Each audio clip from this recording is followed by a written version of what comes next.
Good afternoon. How's everybody? Living how the are dream. Good, good. We get a break from Dr. Laws today. I think he's stranded on a fishing boat. I think it was the SS Minnow he left on. Good for him. He didn't get to take a break this summer, so We just did that week before last to Hatteras. yeah. I'm all behind now, but I'll get caught up. He did send a message greeting everybody. Hope you're doing well. Let's see. Tell my group I'll finish grading by Sunday. Now, he didn't say what Sunday that was. But it'll be done by some Sunday. That might not be next Sunday, but it will be done. It's fine. So I hope you're all doing well. I see our time is on. Does anybody have anything that they want to share? Any celebrations, good news, a humorous story? Anything to kick us off tonight? Well, no. Well, I do want to start out by saying I am most impressed with your work, the depth that you're putting into your assignments. I see 2 have come in since I drove to my condo, so I'll get those. But I try to get your work back as soon as it comes in. I don't know why there's a little delay sometime getting work, but usually I can get it back to you within 12 hours. I try to do a quick turnaround for you. I apologize. A couple of you put some things in back earlier. I didn't have access until our class started, and so I caught those up quickly. But I think I've been pretty good at getting them back 6-8 hours. So I don't. My point is not sprain my shoulder, pat myself on the back. Don't let me slow you down. If there's something that you need for me to respond to and I hadn't, I don't care if it hadn't been there but an hour, shoot me an email and I'll get to it. I know a lot of this work is kind of builds on previous work, so don't let me get in front of you. I'm too hard to get around. So make sure that you let me know, and I'll keep the train moving. We'll keep going. So I'm going to go ahead and share my screen. And the first thing that we'll look at is we will every week. How I start my classes every week. We look at the weekly schedule. What were we supposed to do this week? So this week for September 30th, we were supposed to do your discussion board activity 1. You should be on your last task of the app cell. It will be due, it was due, I guess, this week.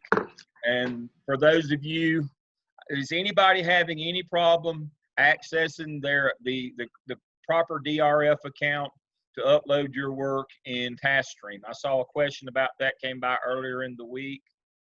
I've got everybody in there.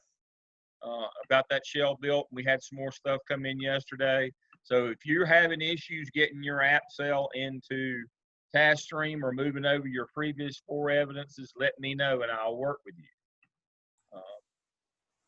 I had the question, but we were Yes. able to work it out. Wendy Great. added, for some reason, like way back when I started, to now I had 2 TaskStream accounts.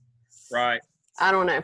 So, but she got it switched over to this one, so we're good. Yes, thank you. And Wendy followed through and got through that. Yes, if you have a different account, like if you're an instructor or you've had access, if they put you in the role of evaluator or reviewer, then I can take those privileges away. But then if you need them, if you're teaching a class and you need them, then we have to put them back. Wendy can go in and fix it so that doesn't block you. So thank you, Lisa, for that. All right, so where I want to start tonight is it says right here where we're supposed to start. Let's talk about discussion board 1. I got some really good responses. So the activity was locate copies of the school emergency crisis plan. How long did it take you and your administrator to find the emergency crisis plan? According to what you read, is the plan appropriate? Locate a copy of your school budget. Does it contain all 4 sources of funds, federal, state, local, and school funds? What, if anything, is missing? List the 5 most important steps in the school-based budgeting process. talk with your principal.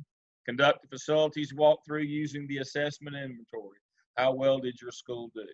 So let's start out with locating copies of our emergency crisis plans. Now, you say, well, Dale, that wasn't even, it was no big deal over that. Trust me, 10 years ago, you couldn't have said that. How long ago was Sandy Hook, man? And I apologize for even making that reference. But how long ago has Sandy Hook been? 7, 8 years, something like that, maybe, with the massacre where the 29 kids were shot in school and killed. Prior to that, a lot of schools didn't even know they had a crisis plan. They didn't even know they had an emergency box.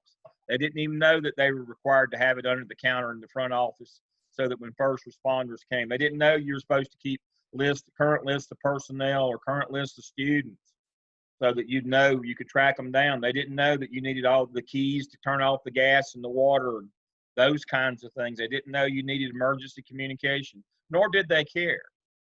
They didn't know what went in your crisis box. And now I won't say that we actually use them better. And so you'll see the response when I respond back to your first one is these plans are only as good as knowing where they are and practicing them. So as you know, when you have a crisis kit, you have you have a plan A, B, and C for evacuating the building. Plan A is go to the ball field out in the back. And 99% of the time, that's what we have to do. And we have a map of the school, the plant, and we have an arrow going out all the doors they're supposed to use going out to the ball field. That's plan A. Also required to be in your crisis kit is a plan B. Plan B is walking distance of your school, like a church, someplace with a big parking lot where kids don't have to go through too many intersections or much traffic. That's plan B.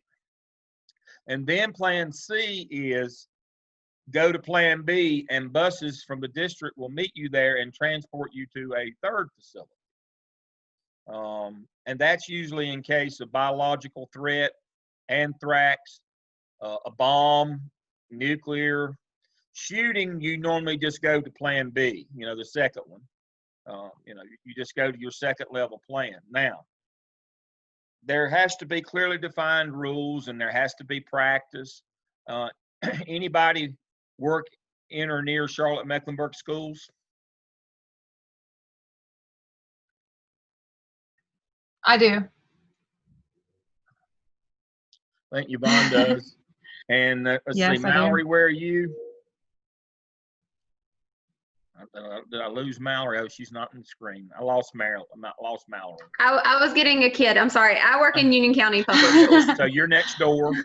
And then who, Yeah, I'm in who we got in Anson. Anson? Me. Mhm. And Alicia's in Anson. That's correct.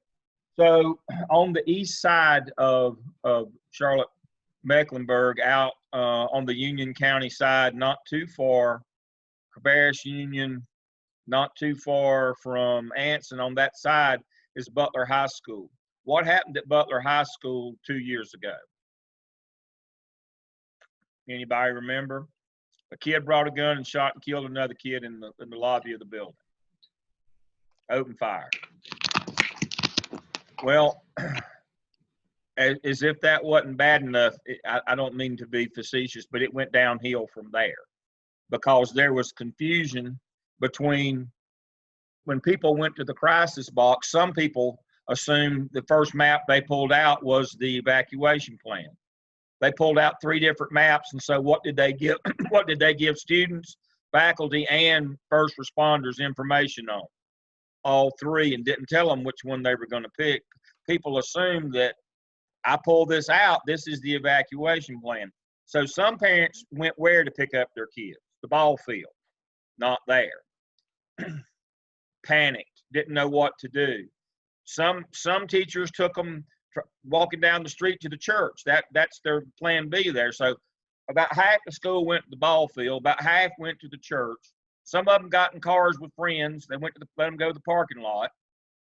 Some of them went over to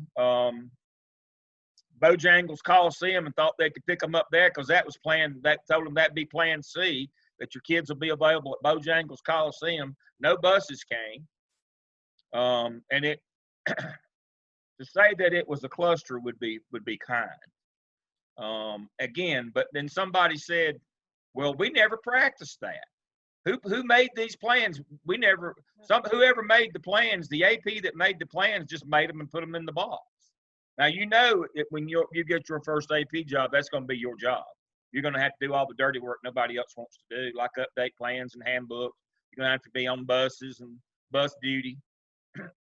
The best advice I can get for you, and I think I probably still got one over here in my closet, is when you get to be the first purchase you should make as a new admitted assistant principal is a coat long enough to cover you behind so you won't freeze to death on bus duty.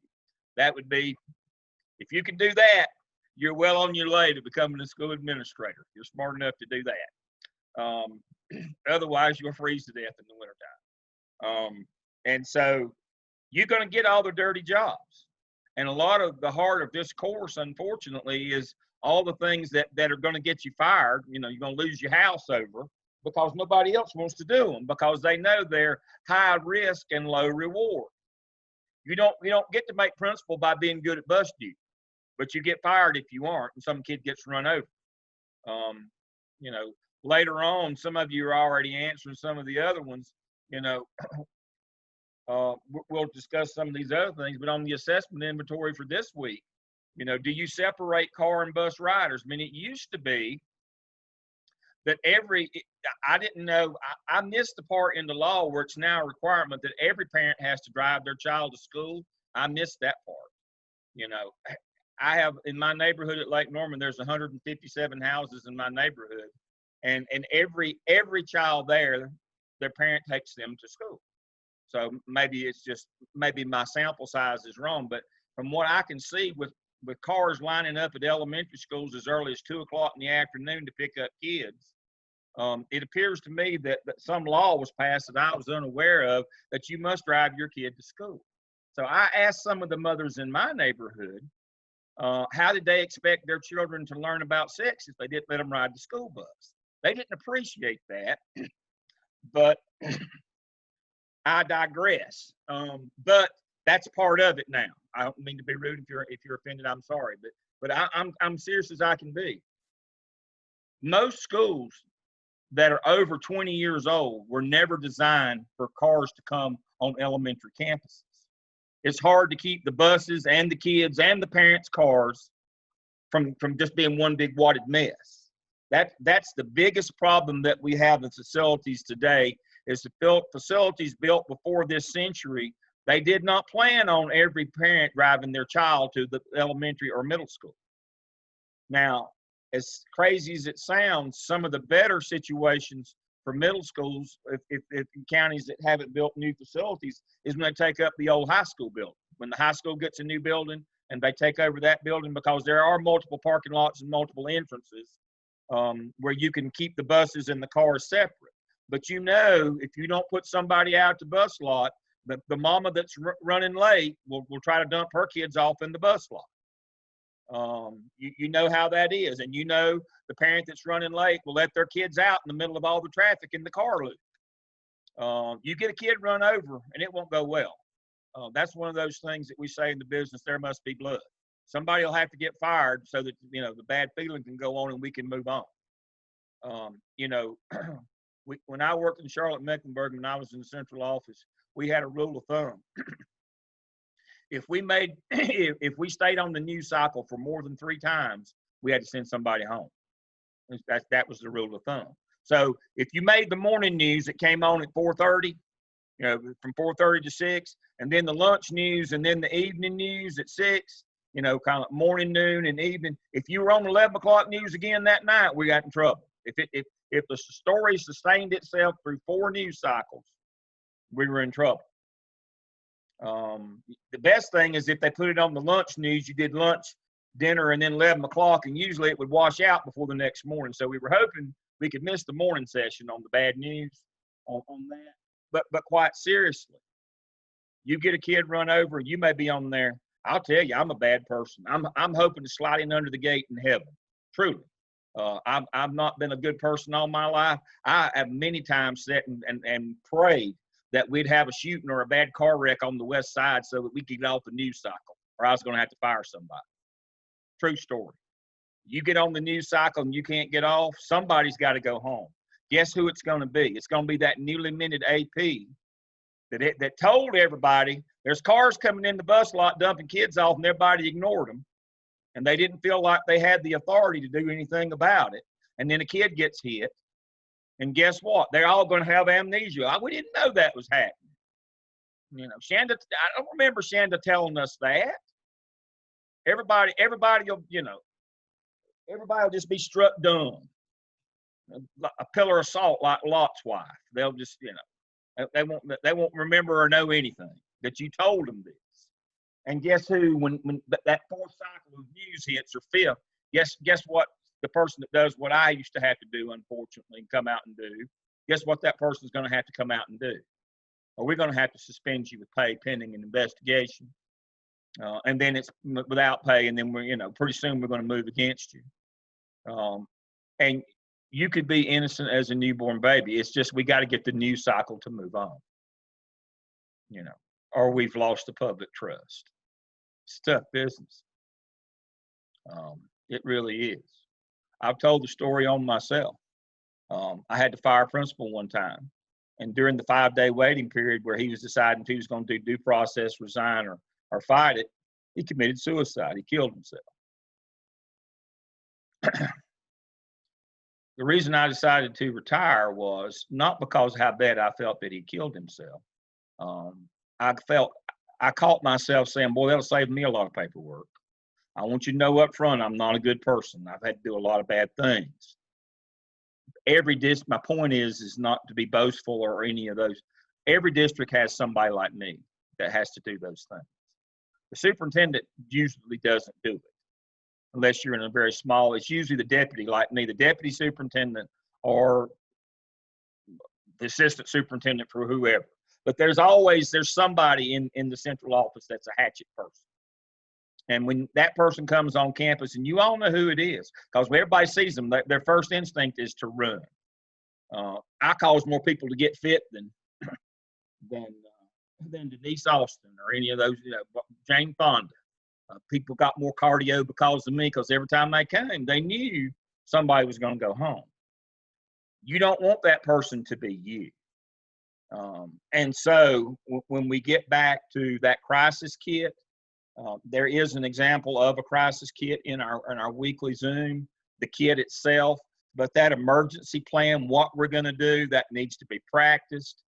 You're going to be the person in charge of it. I'll bet you now that you're going to be the person in charge of it when you get your first AP job.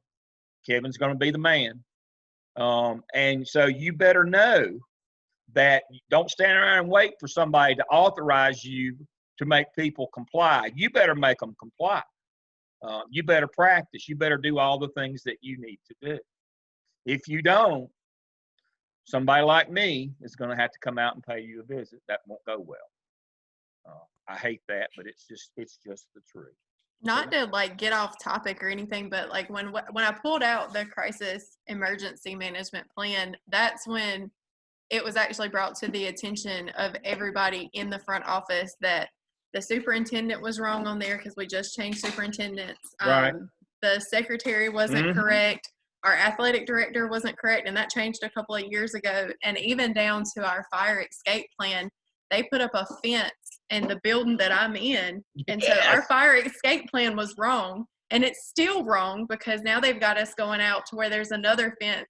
And they were like, well, it's fine. You can just go stand out in that field. I said, but it's a fenced-in field. I said, what am I supposed to do with a kid with a wheelchair? Do you want me to throw the kid over the fence and then throw the wheelchair? And the chair right behind him. Just don't when you throw the wheelchair over, make sure it don't land on the kid when you throw him over, or vice versa. But and so they're in the midst of fixing all of that. You're not being off topic. Those are the kinds of things that you need to recognize. See, somebody has not grabbed the bull by the horns and said, this is my responsibility to do this. Because, you know, everybody has an opinion. Like, you know what? Everybody's got one. Some of them stink. So people won't like it. They won't like you if you do this. But it's not about being friends. And you got to remember, every year, sometimes the principal might change, or the superintendent, or you got to remember, if you're the person responsible, you got to update it every year. The biggest problem that you get with not updating is class rosters. Especially since COVID, in terms of having limited staff and nobody runs the Power School class rosters and those should be run every Monday morning and put in there. Hard copies every Monday morning, and a backup disk as well, a thumb drive every Monday morning, to make sure that we know. You say, well, it'll be pretty much like it was, but now I suspect that one kid that you lose, his parents will be just mad as hell. I suspect. I don't know that, but I have a sneaking suspicion. So it's not like, we can be close, like, hand grenades here. You got to account for every one. You can't lose any of them.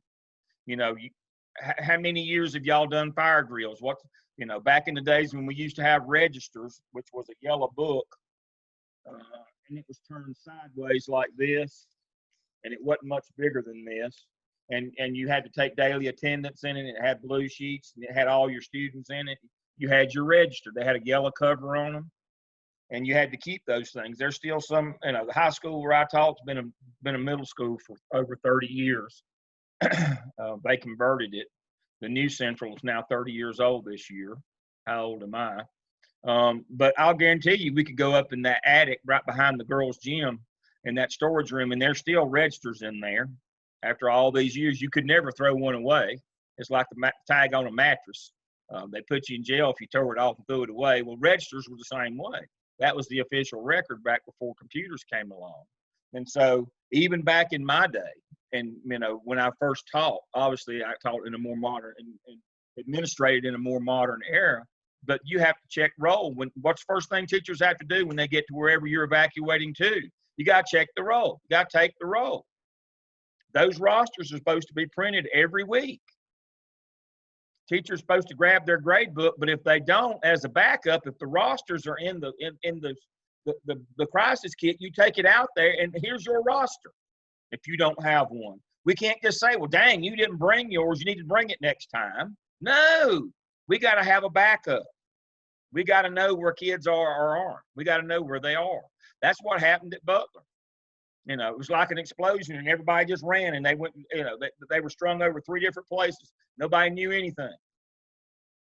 And unfortunately, the crisis of a child losing their life got overshadowed by the public outcry on it. I was inconvenienced. My kid wasn't where I thought he was going to be. Well, at least you was able to get your kid and take him home. There's one parent that didn't get to do that. They had to go to the mortuary. But you would have thought that the people who couldn't find their kid, that it was worse than the kid getting shot. But that's the life, that's the time that we live in. And so I saw some really good responses on that. Again, let me stop my share. If I could get mine to, let me start my share again, share screen. Under our discuss on our Zoom session 1, I should have the crisis box emergency plan right here. And I won't spend a lot of time on it, but you need to make sure that you look at that, because it defines everything. Now it's an old one, but you can make more modern adjustments to that. And so make sure you do that, but you can see that. All right. Is the plan appropriate? As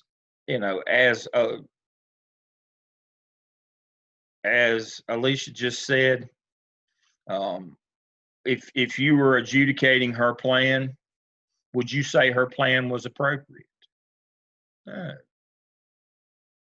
No. If it's not been updated and the right people aren't in it, it's not appropriate. Now, you say, well, Dale, what difference is that? Negligence. It's 3 functions of negligence.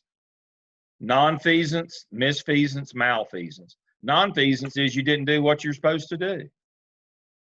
Misfeasance is you did the wrong thing. You didn't do it intentionally. And then malfeasance is you knew better. You did it anyway. That's usually me. I usually know better, but do it anyway. But again, non-feasance. You did not update your rosters. You did not update your crisis kit. You go to court and they charge you with negligence. Kid gets lost, gets hurt, gets run over, hit by an ambulance, fire truck, out in the street, some car runs over him, something crazy, and parents sue for negligence. And did you update? Did you know the kid was missing? No. Why not? Well, we didn't update the kid. I mean, they can't get you for the kid running off. What they get you is you didn't know the kid ran off because you didn't update your roster.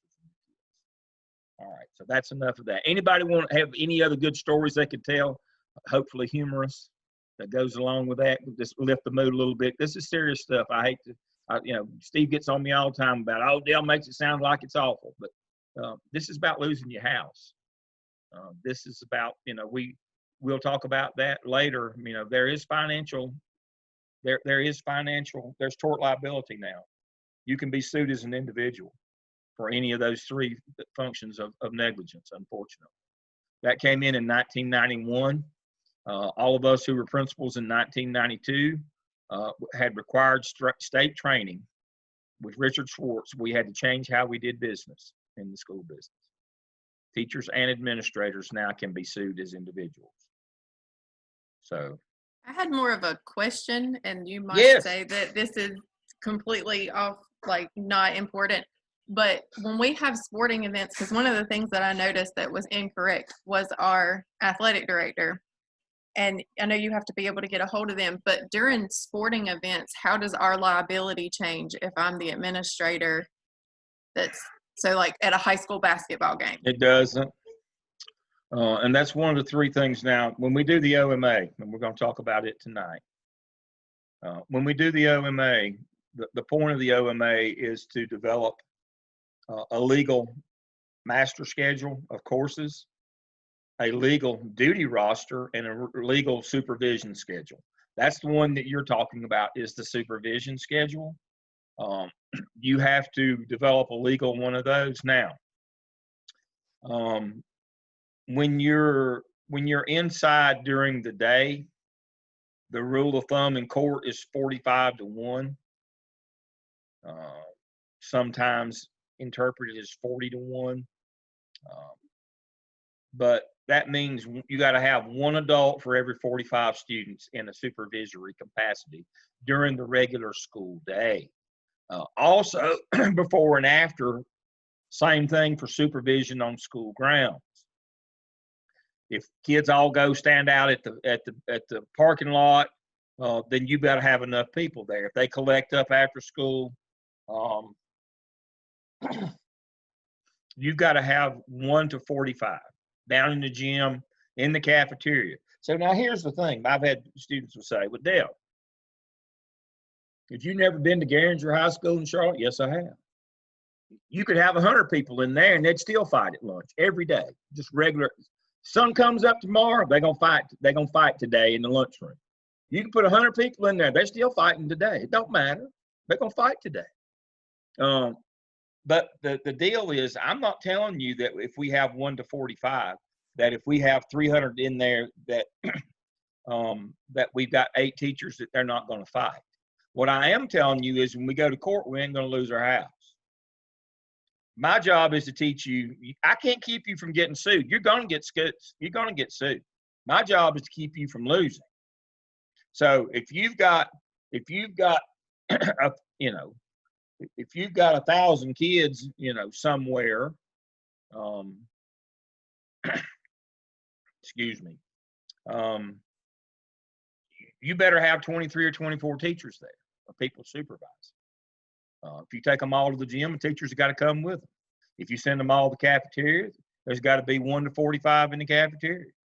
Even though that having 6, the kids fighting, and there's going to be no difference between having 6 teachers in there and 16. It doesn't matter until you go to court. Then it matters. That's the deal. So you got to know what your metrics are. So now, after school activities run pretty much the same way. Now, if you're having a ball game, your district makes a call as to who should be there and how many. Your administrative team has to be there if it's like Friday night football and show pros and Charlotte Mecklenburg police. They'll normally hire you 10 off-duty, 10 SROs will be there. Show pros doing gates and wands, and then you'll have to have a certain number of faculty there as well. And that is generally determined by your district. But for after-school activities, now, when I was a junior high principal in Charlotte, as crazy as it sounds, we had to run pretty much the same kind of organization as we did the senior highs, because we had as many people come to our Thursday games as a lot of high schools had come to their Friday night games in football, and we packed our gym out every time. But we had powerhouse teams that won city championships all the time. We had this is junior high. We had those of you follow Clemson basketball. We had Ray Henderson and a couple other, some of those 6'9" players in junior high, and we could beat most of the high school teams. And so my point is not to be boastful about those kids, but we couldn't just say, well, this is just a regular after school, middle school ball game here. We'll have 4 teachers come. No, this was junior high. And we had to have the same deal because, we had to estimate and know from experience what the crowds were going to be. But those metrics don't go away. But there's a different calculus for those varsity sporting events that enters into teachers, administrators, SROs, and then hired security like show pros. All of that factors into an algorithm. But you're right. You can't just say, well, it's after school, it's not my responsibility. Everything that happens on your campus, day, night, otherwise, has to be reported. You are responsible for it. It does go on your report in Power School, your disciplinary data reporting. Everything that happens on your bus, everything that happens at your bus stop, everything on your campus. Because remember now, we report incidents, not outcomes. Now, what that means is if 2 kids get in a fight, we don't suspend them. I've had principals say to me when I was well, I didn't report that fight on my state data because I didn't suspend them. That's got nothing to do with it. That's an outcome. Suspension's an outcome. That you didn't suspend them doesn't mean they didn't fight. That's just like I had a high school principal. Again, I apologize if I hurt your feelings. I had a high school principal who didn't want to put down a death. East Meck, kid, bell rang at 2:15, kid went out, got in his vehicle, pulled out a gun and killed himself. Shot himself right there in the parking lot before the buses even cleared the lot. And the principal didn't want to report that because he said the bell had already rung. What? That's the same notion as if Kevin shoots me and leaves his town and we don't catch him, then I'm not dead. No, that's not the way it works. We report what happened, not what reports as a result of what happened. We report incidents, not outcomes, and we'll cover that manual in probably next week I think I got it on next week or week after. We'll cover that. But the important part of it for our discussion tonight is you're responsible. If it happens on your campus, you're going to have to report it. Even if somebody comes on you. We had a situation in Charlotte one time with police. CMPD was chasing a car down the street. The car, took a corner too fast, rolled over, and landed in the front yard of the school. We had to report that. It happened on campus. They arrested him on campus. They had drugs and weapons. The car rolled up in the front yard. But that's the rules. You're responsible for all of those things. If it happens if you're having an event, you got to make sure that you're planning and prepared for that because you're going to be held accountable. I know it's hard.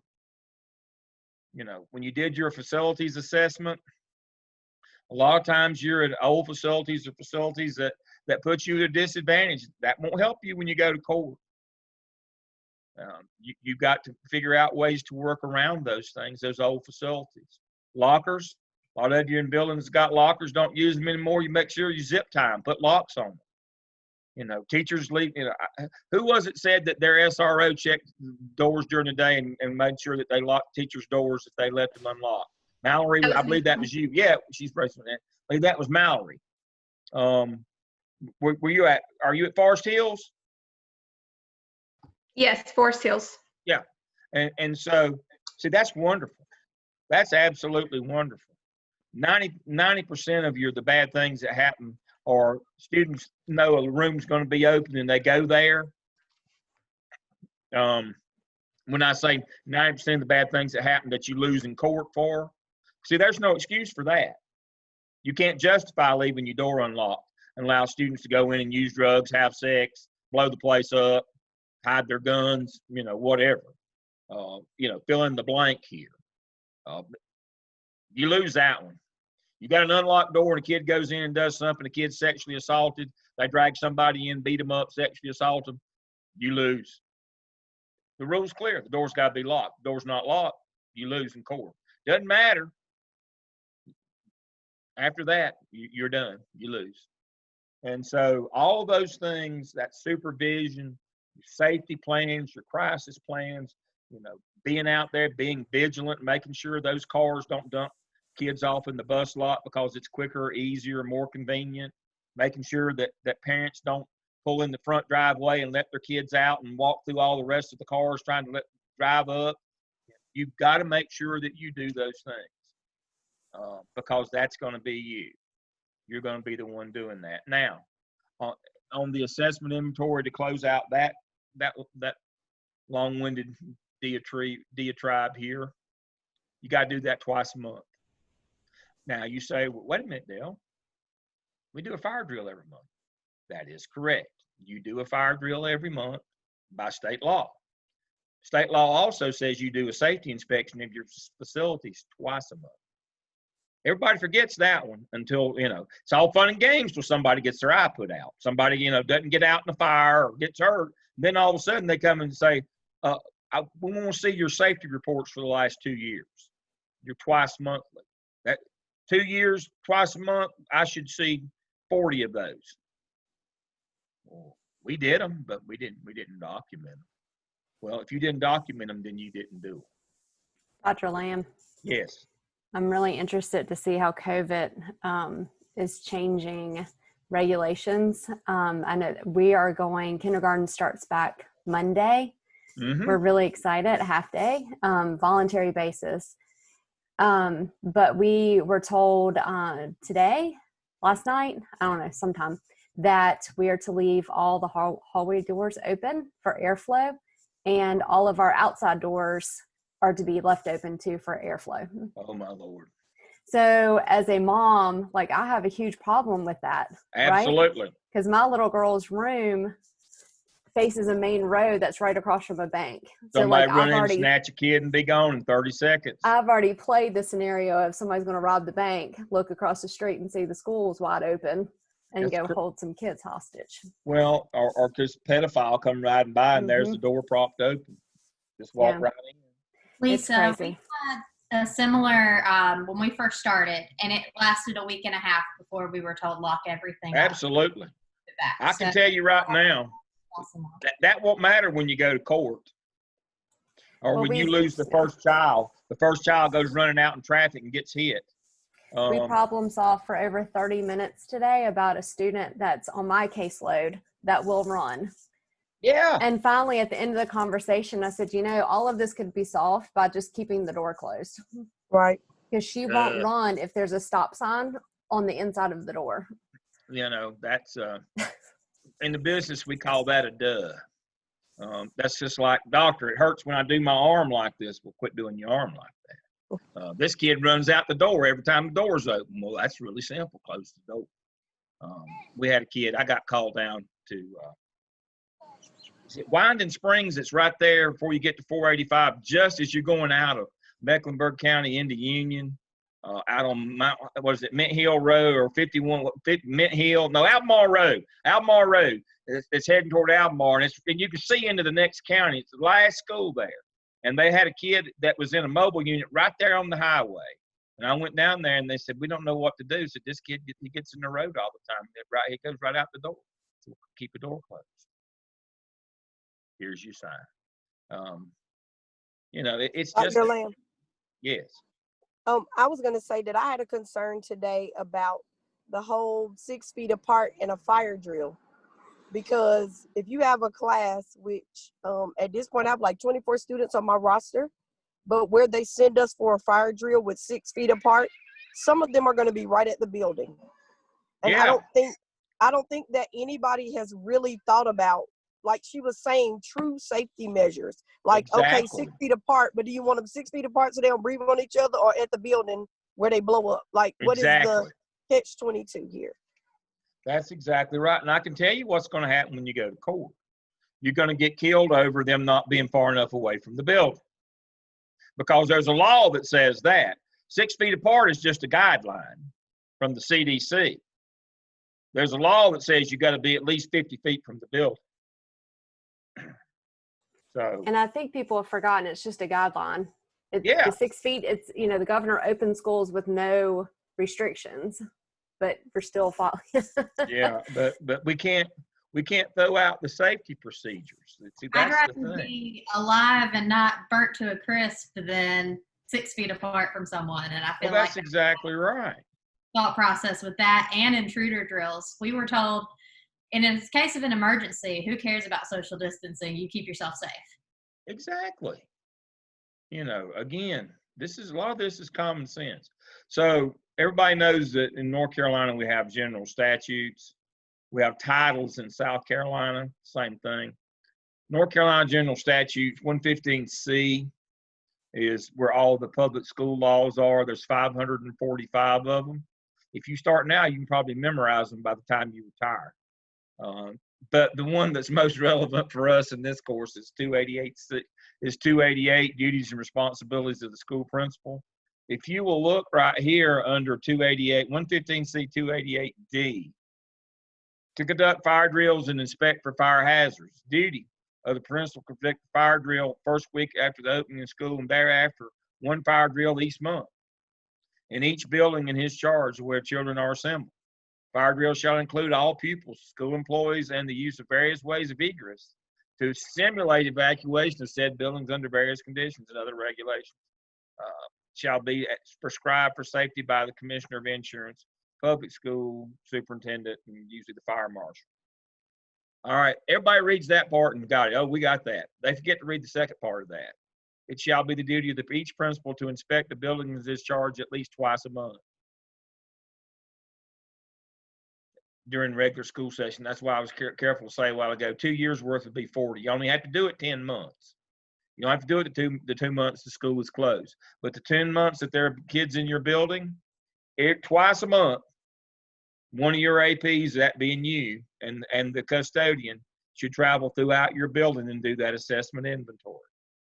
The inspection shall be you got to do cafeterias, gymnasium, boiler rooms, storage rooms, auditorium and stage areas, as well as all classrooms. The inspection shall be for the purpose of keeping the building safe for the accumulation of trash and other fire hazards. 2 copies of the written report. Can't just do it and let's not and say we did. No, you have to have your report. This is what the law says. Now again, back to the social distancing guidelines. We don't want to have these fire drills. We don't want to get kids out and get them close to one another. No, that's just a guideline. The law says you're going to do that every month, and you're going to evacuate the building and everything, and you're going to go out and you're going to count them, and you're going to practice, and you're going to do all things you're supposed to do, whether you have COVID or not. Now, if you don't feel like you can do that safely with COVID, then keep them at home. But if you bring them back in the building, what you're saying to the public and what's going to be argued in court is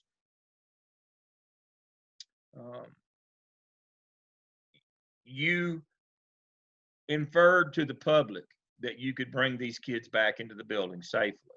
If you knew you couldn't, you should have said that. When you come back, we don't suspend the law and the rules and the policies because it's inconvenient when we bring them back. The inconvenience is bringing them back, not the laws and the policy. So the whole idea is if you can't do this safely, you don't need to do it at all. If you can't social distance and maintain the things you need, then you need to keep them at home. We don't there's a reason why the rules are in place. There is a reason why. Now, 20 years ago, when I taught this course to the doctoral students, when I was still working full time, when we were teaching over at the airport in Charlotte for Gardner Webb, I didn't spend near as much time on school safety. I spent some, but unfortunately, this is where we have to start now. I hate that. And I hate that I have to do it from a perspective of trying to keep from losing your house. But going to court, especially those of you who are in the EC business like Lisa, those parents had you in court every week. We had a standing, we had a standing fine amount in Charlotte, Mecklenburg, $6,000. Every time we went, we knew we were going to pay $6,000 because we went every week or 2 or 3 times a week. We live in a litigious society. But the bigger issue for me is yes, I don't want you to lose your house, but you don't. It scars your soul to lose a child. I can tell you, it scars your soul. Bad things, having teachers get hurt or injured, losing a teacher, losing a principal like I did. Those things scar your soul. And you got enough burdens to carry around with you. And so you don't want to be the one that, that has to look at some parent and say, we didn't do all we could do to keep your child from safe or from harm. You don't want to do that. So I implore you to take school safety carefully. All right. So the next part of the function after the safety and the assessment, anybody have anything on their inventory? Did I have one in this group who said that the cameras weren't working as well as they should have? I did. That's a big concern. That's one of those things that I know that you as a newly minted AP, but that would be on the top of my report every week is we need cameras, we need ones we got fixed. That'd be the top of the list. Those are very helpful. All right, school budgets. Who was it said there? Who was it? Kevin said that his bookkeeper about melted down. She was afraid that he was going to use had bad intention wanting the budget. And then who was it? Yvonne? Who was it said that they didn't want to give him the budget? Mine didn't want to give me the budget. Alicia. I'm sorry, Alicia. Well, my response to that. Yeah, my response to that is this, and there's a similar title in South Carolina for you South Carolina people. If we look at 115-288, 115C 288H,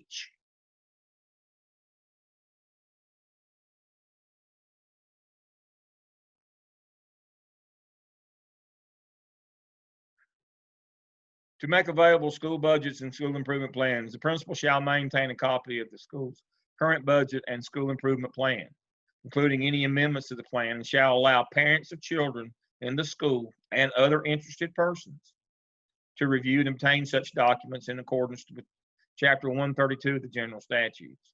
So, what does that mean? Can your principal say, nope, that's a private document? No.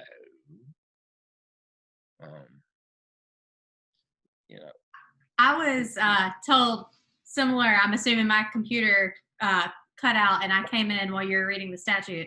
Yeah. I was also told no because our school is currently being audited for fiscal emergency because we lost over $1 million a couple years ago from a bad CFO. And I was directly told by the principal, no, you're not seeing that. Still against the law. That's the same thing as I'm being audited. I can't show my tax returns. Where did I hear that? That's not what the law says. The law says that it's available anytime, whether you're being audited or not, doesn't matter. So what would you recommend to go about if the principal has directly denied it, going about getting a hold of that just to? Well, I mean, my decision would be based on, do I really want to work for somebody that's dumb? That would be my choice. Is I'd be afraid it'd be catching like a common cold. I'd catch some stupid from being around this person. I can't spare any IQ points myself. I'm right at that cutoff already, that they might self-contain me.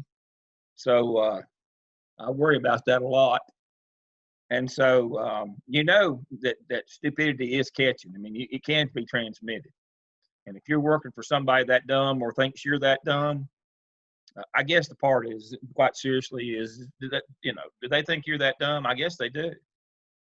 Well, see, and Kelsey, mine wasn't even, the principal had no problem with me getting it. He just referred me to the bookkeeper, who's new, who then said, well, I can't give you that information. I don't know that I can give you that information. You need to get that from central office. Central office is the one that told me no, and then gave me a blank budget. So it's got the breakdown with nothing but zeros in it.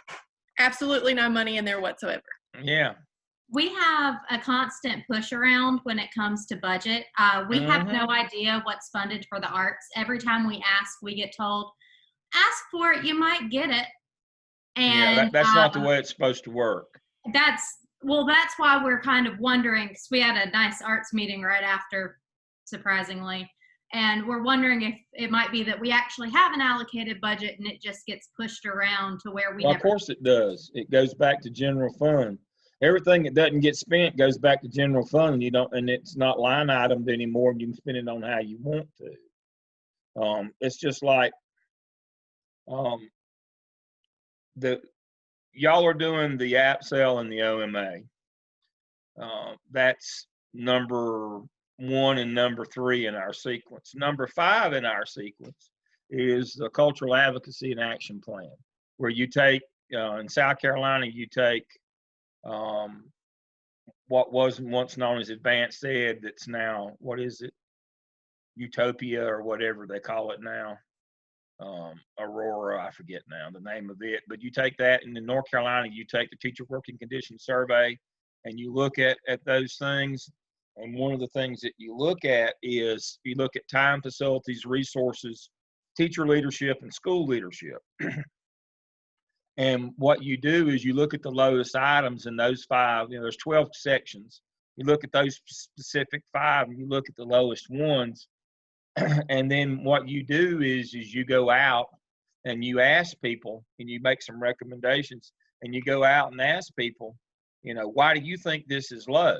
You know, why do teachers respond this way? And the most common one is under time. Teachers report they don't have enough time for planning. Now, if you didn't go ask anybody, if you didn't go and ask, what would you assume would be the solution? And you didn't understand, master scheduling. We hope we do understand a little bit better when we get through with this course. If we didn't understand master schedule, and we didn't understand how that works, and we didn't understand class size and all that other kinds of things, what would we assume our solution would be to get teachers more planning time? We would assume that we would just add more planning time into the daily schedule, except we all know that blows up our class sizes and the rest of the classes beyond the state limits. That's not really an option. So, but if we go out and we ask people, 99% of the time, what teachers will tell us is, I put that down. I have on paper, I have enough planning time or the same amount every day. I just never get to take it because I'm covering classes all the time, especially for my teammates or the people in the same grade level. It's a real common problem in middle schools and high schools. And so then you have to ask the question, well, why is it that all these teachers are having to cover classes? Well, we couldn't get a sub. Well, no, it's not that we couldn't get a sub. We didn't want to. When you're out, Jamie, when you're out, you know, if you're a classroom teacher and you're out, they charge you for that sub, right? What happens if a sub doesn't show up? They don't have to pay it out. Yeah. And so all unused sub funds, guess what happens? They revert back to the central office, to the general fund. They can be spent any way the central office wants to. So a lot of schools principals, in order to be good guys and curry favor at the central office and maybe get some of that money back, it can be allotted back to the school as well.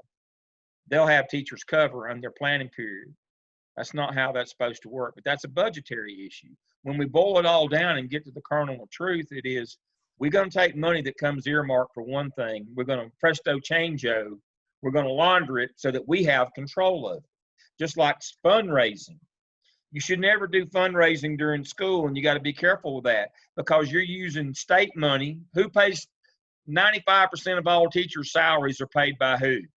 The state. When we talked about budget, the four different areas of the funds, who was it listed them out? What most likely, like federal money comes for Title I, EC, those kinds of things. State money, Mallory was one that did that. State money pays salaries. That's why you can't manipulate it around because it's jobs. If we move state money from one school to the other, what do we got? What does that mean we're moving? Teachers.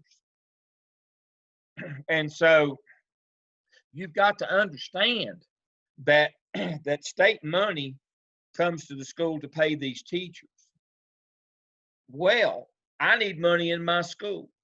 Well, the state paid those teachers to do what? Teach school. You know, what do they do at Jones Sausage? They make sausage. What do we do in school? We teach kids. State pays, it's kind of in the name. It's kind of, we hold some truths to be self-evident.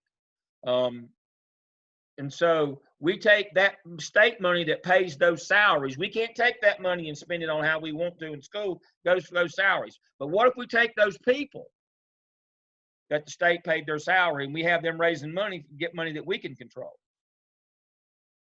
We lose about $20 in salary for every dollar we raise with fundraisers. It's about a 20-to-1 function. Why do you think you have to have all fundraisers approved? Why do you think they have to be certain things? And why can't it happen during the school day? We can't take the state's money that pays teachers and use those teachers as free labor to raise us money. So everybody is always, my point is, everybody's always looking for a workaround. Here are the rules. Well, I don't like those rules. So what's the workaround? That's just like the superintendent in Chapel Hill, Carborough. We're going to do a school funding case study, the Leandro case, which is a national case, watershed event. We're going to do the Leandro case from North Carolina. I actually worked on the legal team that lost back in the 90s. I'll go ahead and tell you that up front. I'm still bitter. I'm still mad. But anyway, superintendent in Chapel Hill, Carborough had to resign, 2 or 3 months ago. The CFO got fired. You can't manipulate state funds. You have to spend it as it comes because it's attached to teachers, schools. And so they said, we don't like that. So what we're going to do is we're going to spend local money for this program that we want. We want this program. It's a good program. It's a wonderful program. We got to have it. We've got a case study, that's the same thing as our case study. It's eerily similar. We got to have this program. Well, they can't use state money for that. We'll use local money. Well, you can't use local money either because it comes from the county commissioners in line items. It has to be spent like they said it was going to be. The school board in North Carolina and South Carolina are unempowered. That means they can't levy taxes. And so the school superintendent develops a budget. The board looks at it, passes it, and gives it to the county commissioners, and they fund it. It's all line item. Everything it's earmarked for what it's for. Well, what happened in Chapel Hill, Carborough, she wanted $1 million to spend on this really good program. Well, couldn't get any state money. Obviously, federal money doesn't come that way. And so she looked around and said, well, here's local money. And then, Chapel Hill, Carborough, the program was going to be for the Carborough side.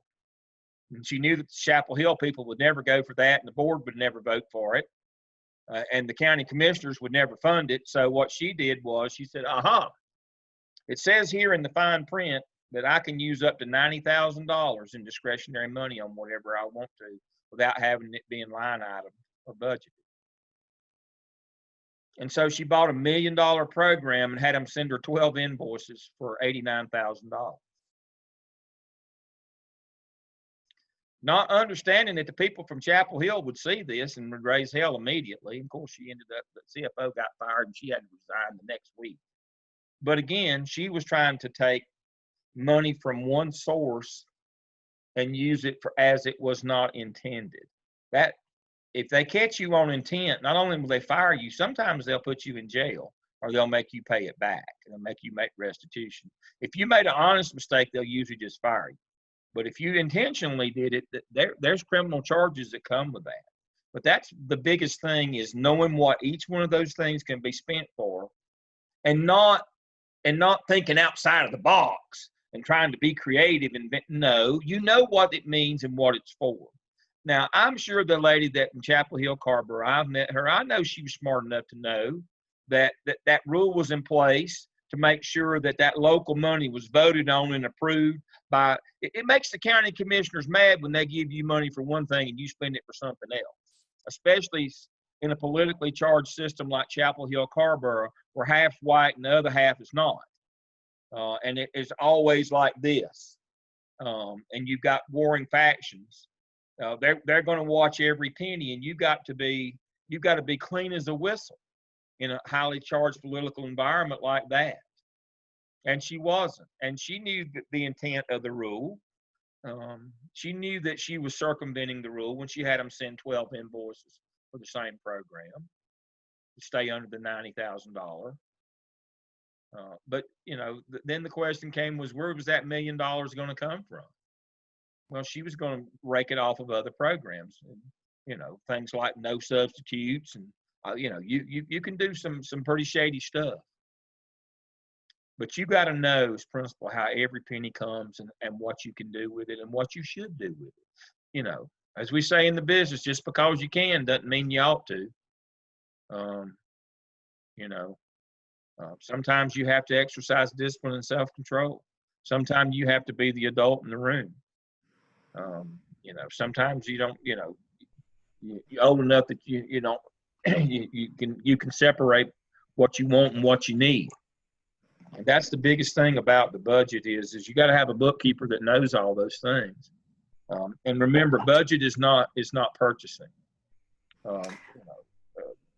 That's just. Dr. Lamb, Yes. I have a crazy story, and I didn't know any better. So, I mean, this was a long time, but it's back to substitutes. When I first started teaching, I graduated like in the middle of the year and got a job right away, not where I am now, but it was in a really big district. It was in Greenville County. But anyway, they went Greenville, South Carolina, but and not throwing shade on them, but I look back at this, I'm like, oh my gosh, how did they do this? Or how did I not even question it? But so I was I worked 3 days and then I got married and went on a honeymoon, and they said, well, you don't have any days for a substitute. What you can do is here's a list of people, call them, and you can offer to pay them to come in as your substitute, and you just personally pay them. And I did, and I did. And I look back now, I'm like, oh my gosh, thank goodness nothing happened. Yeah. I mean, they were actual substitute, I guess, but I'm saying on record, I was the person there. No, that would be a no-no. I know, and I guess then I didn't know any better. I was like, okay. So anyway, yeah, 20-something years ago, but still crazy. And I guess, in this day and time, you know what to worry about now. Yeah, I was old enough to know better when I got married. I've only been married for 35 years to the same woman, by the way. I have a story on that one. I had a contract employee, my last job in CMS, my last big data project. It was 10 years ago. And I said, boys, I'm not going to be over here to supervise you this evening. That was a second shift. We were still over the old. I said, I got my 25th wedding anniversary. And they said, one of the fellows said, well, I've been married for 17 years. And I said, isn't that a picture on your desk? Looks like it's about last week. Wedding picture. He said, yeah. He said, I've been married 17 years to five different marriages to 5 different women for 17 years. I said, you don't get to do that math. You can only count it from you can't put them together. It's consecutive. But Jamie, you're right. Think about the liability of bringing people in off the street or whatever, of doing that. I mean, that's just that's incredibly wrong. But that's the kind of stuff. And comp time. And now you don't have to raise your hand or shake your head, but I'll bet you that we've got how many people on the screen? A dozen.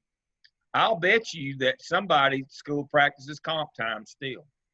And everybody knows that that's completely against the law. Under no stipulation circumstances is comp time legal at all, ever. But what I was going to say is when my wife and I got married, obviously she had only worked a year. I had been working a few because I'm older than her. But she only had worked a year, so we had to wait till school was out because she didn't have any days. That was the option back in the day, and her principal was pretty much a stickler. You know, he wouldn't do things like that, and I appreciate that he would. And so we waited till the end of June to get married. Back in the days when we used to go pretty late in June, we waited till the end of June to get married, because she didn't have any days. That used to be a common thing. But those are the kinds of issues that like comp time. Go ahead and take that day off, or don't come in because you don't have the time. You don't have any, teachers can't take annual leave days on days that kids are in the building. Now, if you're an administrator, you can take annual leave, what we commonly refer to as vacation, anytime that you can get your supervisor to approve it. But teachers can only take annual leave or vacation days on days that kids aren't in the building.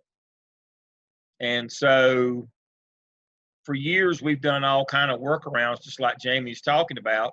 Teacher gets married, even if they've got the vacation days, they can't take them. It's against the law. So they do comp time kind of things. Or we'll have you come and work, a Saturday at a ball game or something like that, and we'll give you comp time sometime later. No. That is against the law. Cannot do that. And I don't care whether you call it flex time or Panther time or Tiger time. I don't care what little cute name you come up with it. When you go to court, you'll be walking home. You won't be able to afford a car when they get done. If you've got a home left, you cannot do that. That is a no-no. Again, you've got to know your budgets and how they can be spent and know what the rules are. So to that end, here are the biggies on the finance laws that go along with your budget. Let me do a screen share. And here we are. All right, budget laws, 115C288. Principal shall maintain a copy of the school's current budget and the school improvement plan. Do you think that that's random, that those two have to go together? Remember the triangle, your budget and your schedule, your schedule and your budget have to support what? Your school improvement plan. And so that's by state design. And so both of those documents have to be available, because guess what? The media wants to know. All right, here's your academic plan. Did you put the money behind it or not? And parents in the know will ask the same thing. I'll bet Lisa wants to know that. I would. What's your plan here at this school? Academically. All right, are you funding it, or is it just a wish list? So again, those have to be made available. Please remember that when the state sends you per pupil every year, let's say it's $7,000 per pupil, they don't send the whole $7,000 before school starts. They send it in 10 monthly installments at the end of the first month. How many of you have heard the term 20-day report? We're going to see how many teachers we get or the budget. All right, so what happens is you have to have enough money on hand as a school district to pay for the first month of school. They'll pay you teachers. That's why teachers don't get paid till the end of the first month. The state will pay them. The federal teachers will get paid like Title I, CTE. But the operational budget at the local, you have to have enough money to operate the first month. And for 20 days, you turn in your PMR, Principal's Monthly Report. It's done electronically now. It's on attendance. Well, why would we have to turn in attendance before we get our money? Well, here's the deal. The state funds you on the basis of how many kids attend, not how many are enrolled. That doesn't sound like a big deal until you're in a big district. It can be millions of dollars. For example, you got a school, got 1,000 kids. Your attendance rate, your PMR says your attendance rate for that month is 95%. So they knock 50 kids off of your pay that month. They take that 50 right off the top when the state sends you your money. Now, they don't send you the whole $7,000. They send you $700 10 times. First payments at the end of the first month when you turn your first PMR in. And they deduct the absentee rate from what they send you. So why do you think principals are on you all the time about making sure that you count these kids here and coming up with all these little trick ways? If they stay for 2 hours, we're going to count them here and all that stuff. It's money. So you get 10 equal monthly payments based on that $7,000. So you get $700 a month minus your attendance rate. And that's what you get. So every kid that's out costs you every day quite a large amount of money. Now, understanding how that attendance works, that PMR works, what would happen, say, if a new AP was hired at a high school and they told her when she came in, you need to get these suspensions down, these out-of-school suspensions down. Looks really bad on our state report card. Our suspension rate's too high. We had to file an addendum to our school improvement plan. We had to file a safety plan.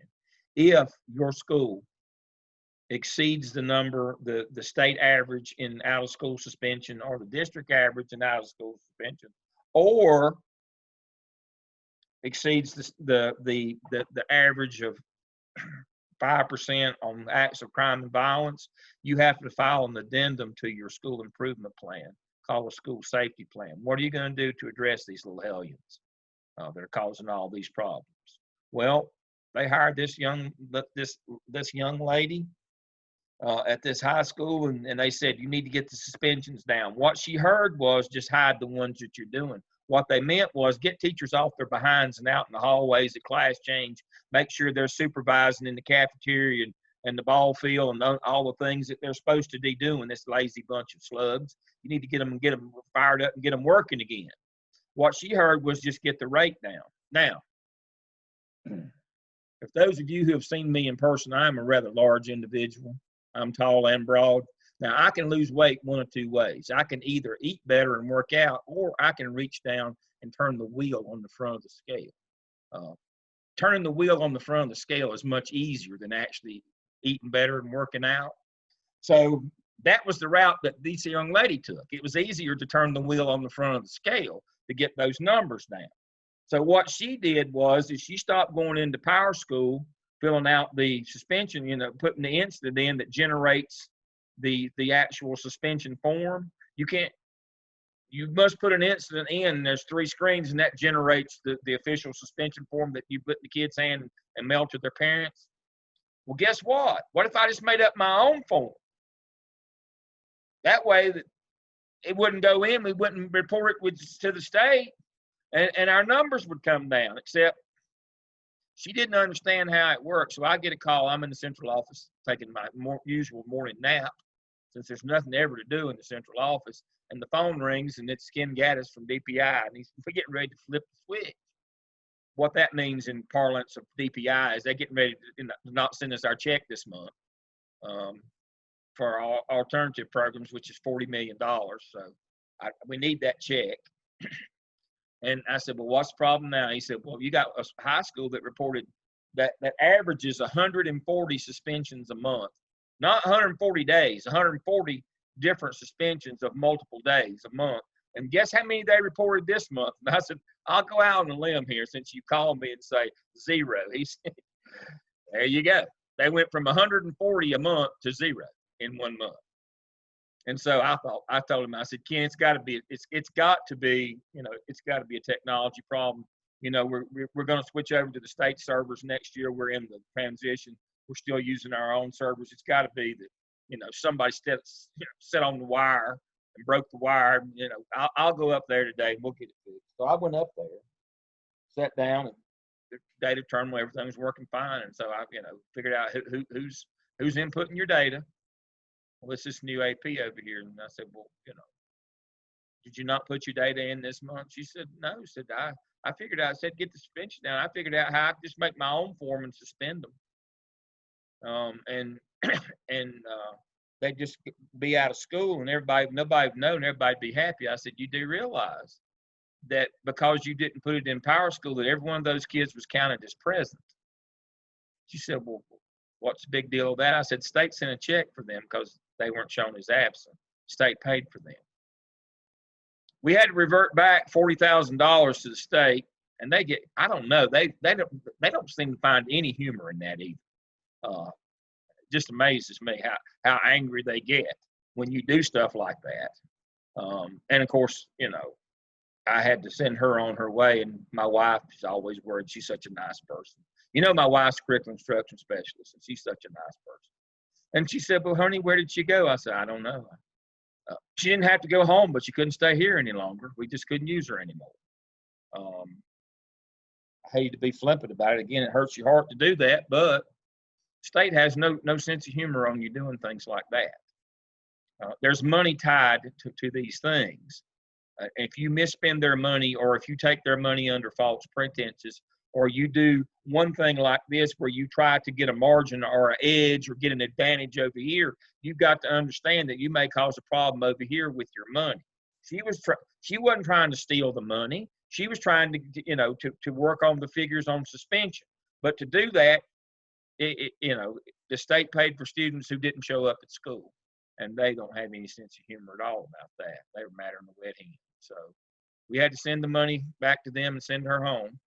But that's just one of those things that happen on your money. Again, modified accrual accounting system, you do not get the $7,000. You get 10 payments of $700 that comes after the end of each month when you report your attendance, because they subtract your absenteeism from that. That's how you get state money. So make sure that you understand the modified accrual accounting system. That's very important in our business. All right. And so it has all these things. You have to go through an audit every year. You have to do daily deposits. No money can be kept overnight. You can't take any home. Ball game receipts have to be night deposited. You have to sell tickets. You have to have accounting for any money you take in. So you have to sell tickets at ball games, and you have to do a reconciliation of that. All of these things are state law, and it talks about special funds like gate receipts. You have to have a separate account for them, and from fundraising, you have 2 school accounts, and that's what it talks about here in B and C. All of it has to be accounted for. It has other things.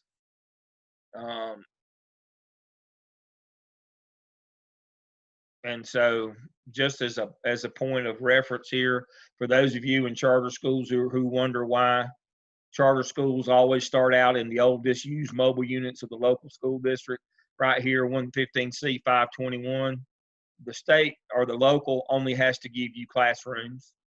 They don't have to give you buildings. And so most charter schools at one point started out in the old mobile units until they could get their own facility because of that law right there. They only have to give you classrooms, they don't have to give you anything else. All right, so now, in addition to your state laws, all of your districts will have further financial laws that go and policies that go along with it. The most important of these is going to be about fundraising. And so it tells you about receipts have to be handled, but the big thing is fundraising. Now, let me again stop my share.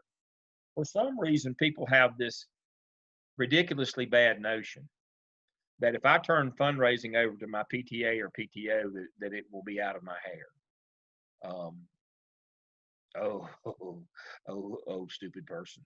I can't help somebody that dumb. You do not get off the hook, and they many times do worse things than you would ever do, but you're responsible for whatever they do. If they take people's money and don't deliver products, that's on you. If they take money and it all gets gone, that's on you. So you can delegate the activity, but not the responsibility.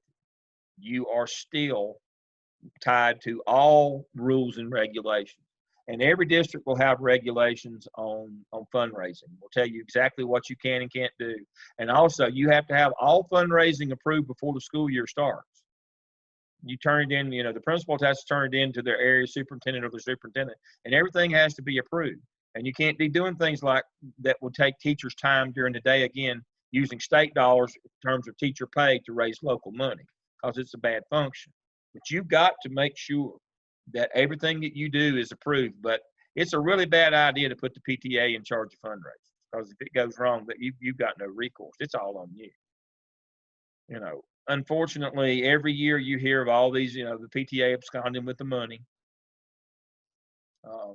I had a lady that I know from CMS. I never worked with her, but I knew her. She started out as an AP with one of my very good friends, and she was an elementary principal who got demoted fairly recently because she unfortunately had a health issue and missed a good bit of school in the fall, and her secretary was involved, was her financial secretary and the PTA, and stole all the money, wrote checks, forged checks, and she would just sign the sheet at the end of every month. She was, at home or in the hospital. And when she came back, they found out that this lady had absconded with all the PTA money, and all the local budget.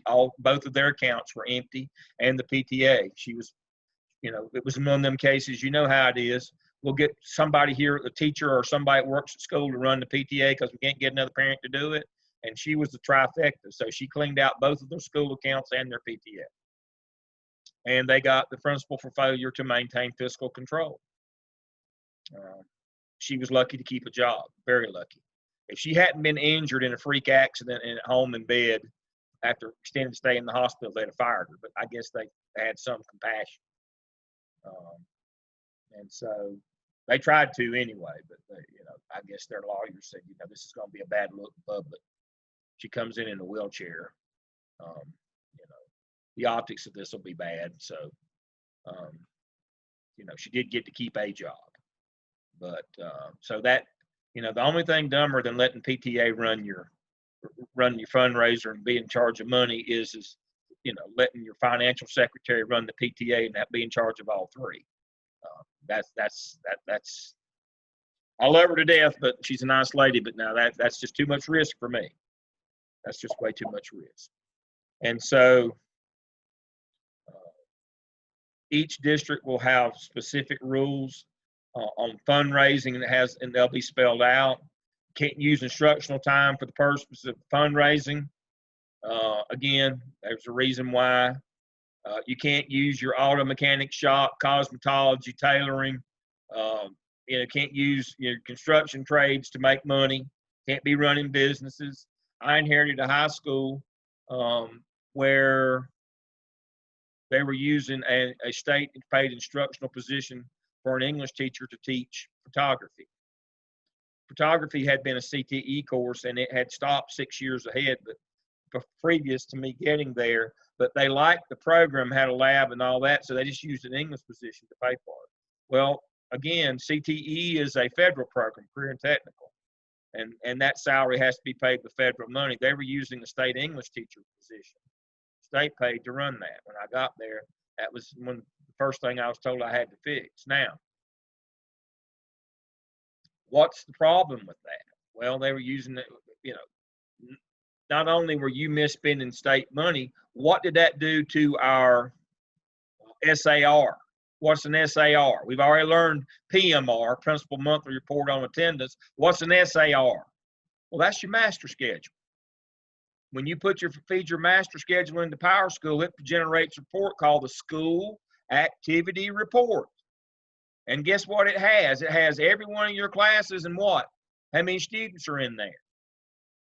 You take an 10th grade English teacher out of the mix, even in a large high school. You take a teacher out of the mix, what does that do to the other classes? They're over the limit. So then what do you have to do on your SAR? You have to falsify your SAR. You have to assign kids to other classes, and they're not really in those classes.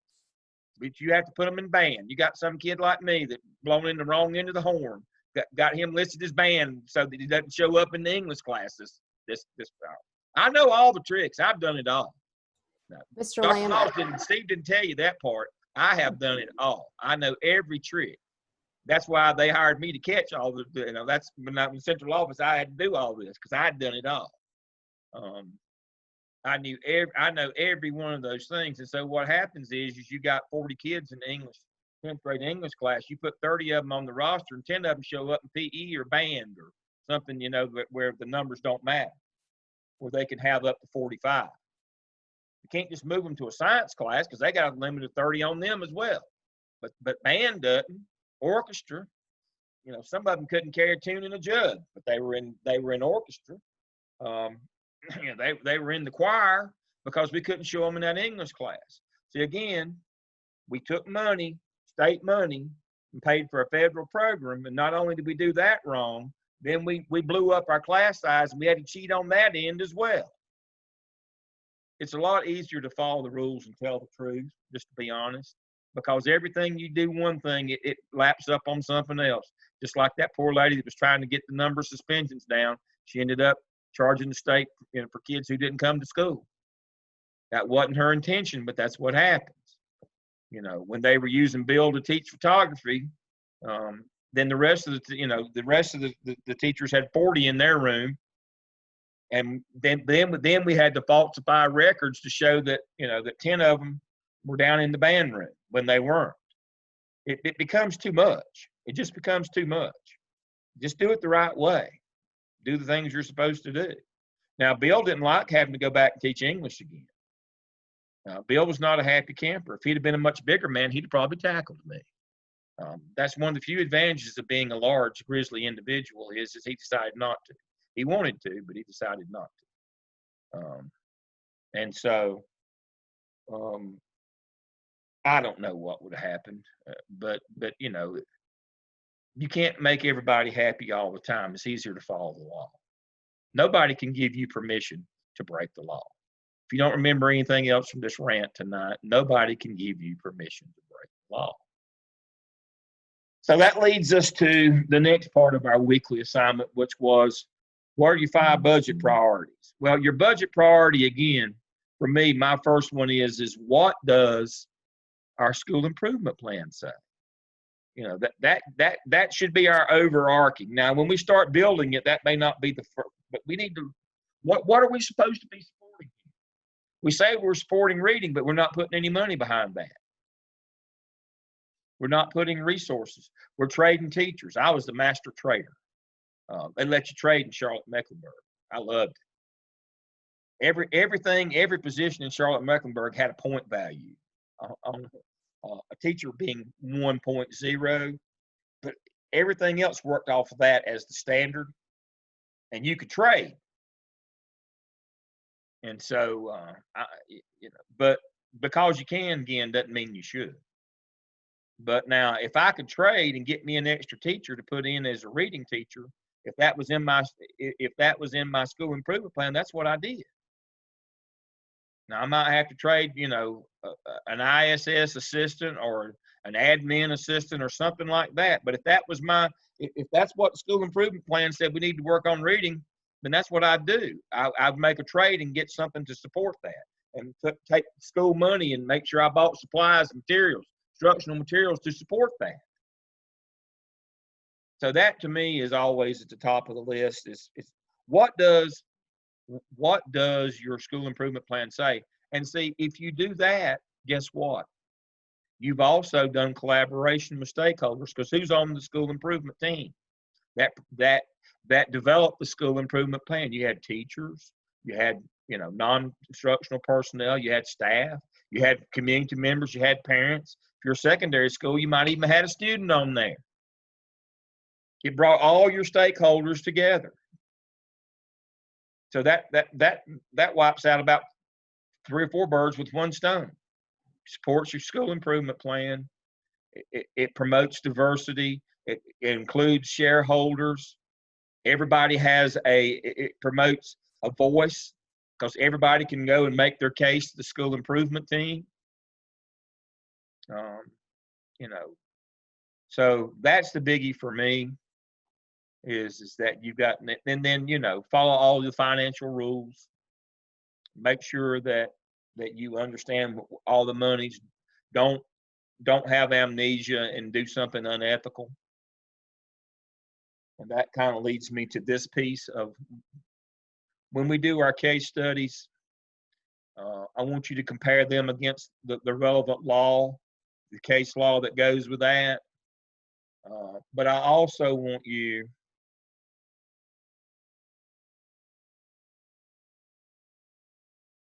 to make sure that you look at, again, because you can doesn't mean you should, look at the four ethical paradigms: justice, care, critique, and profession.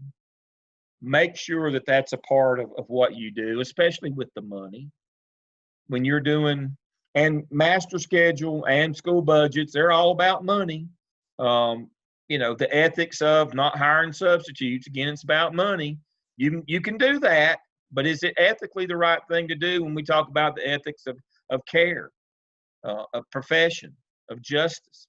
Is it ethically the right thing to do? So everything that when we do our 4 case studies, you need to run them through, principal law on 288. Is it, does anything in this law say anything about it? The relevant case law that will be cited in the book, but also run them through the 4 ethical paradigms as well. Again, because you can doesn't mean you should.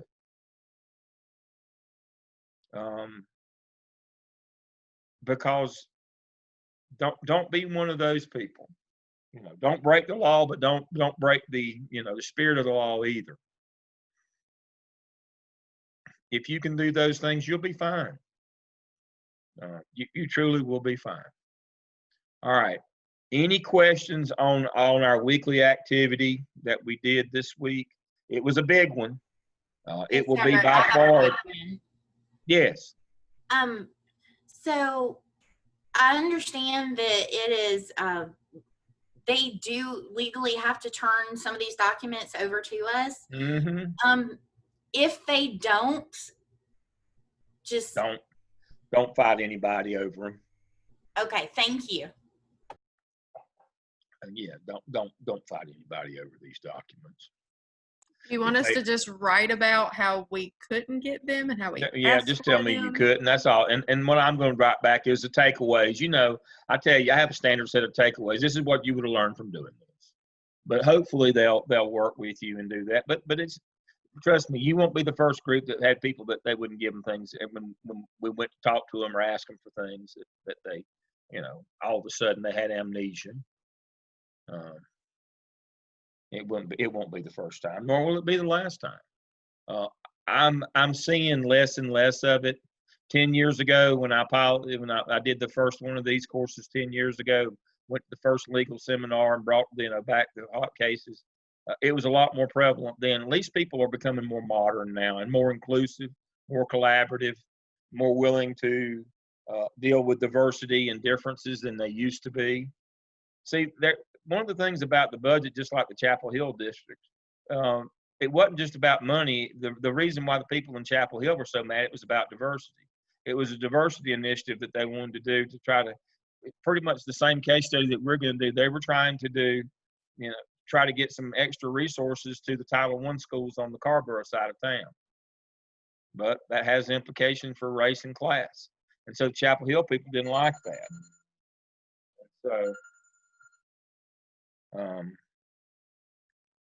So, I mean, we're going to have a case study where the superintendent wants to do that. And the question is it legal?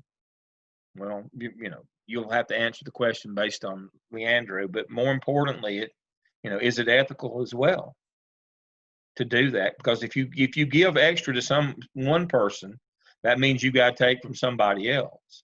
Again, it's all about perspective. If you're the person that's getting the extra, it looks like a really good idea. If you're the person whose children are getting less, not so much. It's all about perspective. This is maybe not exactly appropriate, but perspective is everything. I remember one time when we had our reception for our add-on licensure people, add-on licensure people don't graduate, don't go across the stage in the gym. We have a reception for you folks at Tucker Center afterwards, and we have a big crowd. Mels has a big crowd. We get all of our adjuncts to come. We got 31 faculty, and they all come. All of our students come and we have food and we tell stories. We take pictures. And we just have a big time. And one of the ladies looked up at me and said, "You're a lot taller in person than I thought you'd be." I said, "You do understand that when I do Zoom videos that I'm sitting down, that it's all about perspective. I'm not standing up then." And so just remember that story. It's all about perspective. It's according to what if you're the person that's getting the additional funds or support, then it all looks like a good idea. But if you're the group that's losing, not so much. So that's why you have to factor in that ethical piece. Because you can doesn't mean you should. Because it's legal doesn't mean you should do it. You got to factor in the ethical piece to go along with it as well. All right.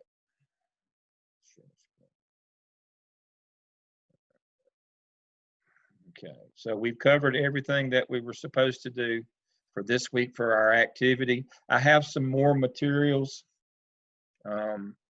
And so let me move this out of the way. Let me close that. Don't save. Let me close that. Budget laws.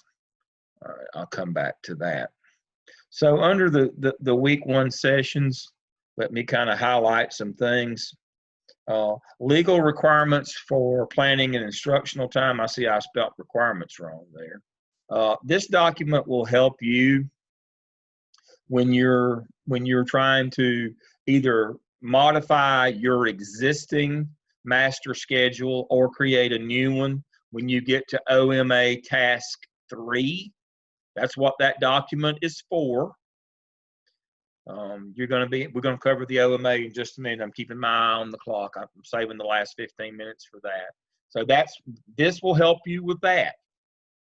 How many days you got to have and those kind of things. The role of the principal, that's 115C288 with ethics. That's what I was just showing you there. North Carolina General Statute, this is the link. Again, 115C288 is duties and responsibility. There's 545. There's duties and responsibilities of teachers, superintendent. There's all kinds of things in there. That's what that is. Here is your link to the crisis box emergency plan, what they should have in them. There's your link to your assessment inventory that you did this week.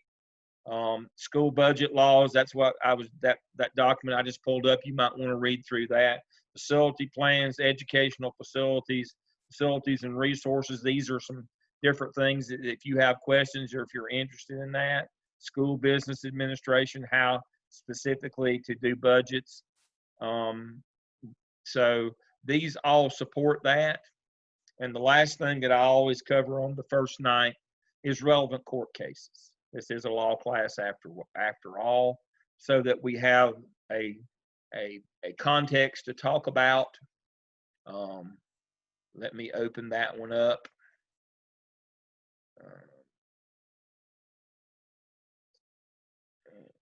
And we'll get started with these. All right. And so, did anybody see Brian, either the movie or the documentary over the weekend on Brian Stevenson? Let me stop my share. Does anybody know who Brian Stevenson is? Brian Stevenson is an African-American gentleman who 60 years old. He grew up in, I believe, Delaware, but he graduated. He did really well, and he graduated from Harvard Law, and he went to Alabama, in 1985 and started the Justice Project that tries to get wrongly convicted men off of death row in Alabama. He's been successful in over 150 cases. And he does a running commentary, but he does more than just these guys, but about race in America and about slavery gave way to Jim Crow. But one of the things, and he and I agree, modern era schooling started in 1954 with the Brown decision. And so there was a lot of things prior to that, but what has shaped us in public education and private and charter started with Brown in 54, and also much of the things that went on as a result of Brown up through today. You can't separate the two. And so let me go back and so I wanted to say that Brian Stevenson, if you want to see the movie, I haven't seen your moment here, but the movie with Jamie Foxx, and then his documentary were both on. They were on one of the premium channels. I don't know if it was Showtime or HBO this past weekend, but both I highly recommend. Brian Stevenson, he's an attorney for Justice Project. He's lived in Montgomery, Alabama since '85 and doing this.